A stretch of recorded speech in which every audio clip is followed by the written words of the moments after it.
স্থলবন্দর দিয়ে ভারতের পণ্য আমদানি নিষেধাজ্ঞা বাংলাদেশের সঙ্গে দেশটির বাণিজ্য যুদ্ধের অংশ হিসেবে দেখছেন অর্থনীতির বিশ্লেষকরা। বলছেন, এমন সিদ্ধান্ত শুধু অর্থনৈতিক নয়, সম্পর্কের টানাপোড়েনের প্রতিফলন। এই সংকটের সমাধান রাজনৈতিকভাবেই করতে হবে বলে মনে করেন তারা। ব্যবসায়ীরা বলছেন, হঠকারী সিদ্ধান্তে উভয় রাষ্ট্রের বাণিজ্যের বিকাশ বাধাগ্রস্ত হবে। তবে আগামীতে দেশের ব্যবসায়ীদের নির্ভরশীলতা কমবে। মেজবা হাসানের রিপোর্ট। দেশের মোট রপ্তানি আয়ের ৩.৭৫% আসে ভারত থেকে। এর প্রায় 40% রপ্তানি হয় স্থলবন্দর দিয়ে। অন্যদিকে ভারতীয় ভোগ্যপণ্যের বড় বাজার বাংলাদেশ, যেখানে প্রায় $900 কোটি পণ্য আমদানি করে ভারত।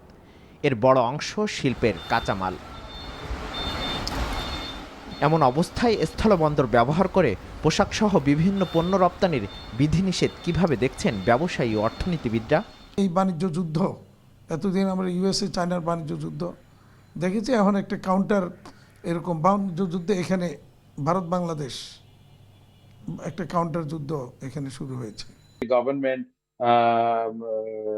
যৌক্তিকভাবেই এবং সমতার ভিত্তিতে আমাদের পার্শ্ববর্তী দেশের সাথে নেগোসিয়েশনে যাবে এবং আমরা উভয় দেশের স্বার্থে নিশ্চয়ই এটার কোনো একটা সলিউশন বের হবে বলে আমরা আশা করছি। শুধু যে ইন্ডিয়া মার্কেট আমাদের জন্য অপরচুনিটি তা তো না, সারা বিশ্ব তৈরি হওয়ার সম্ভাবনা আছে।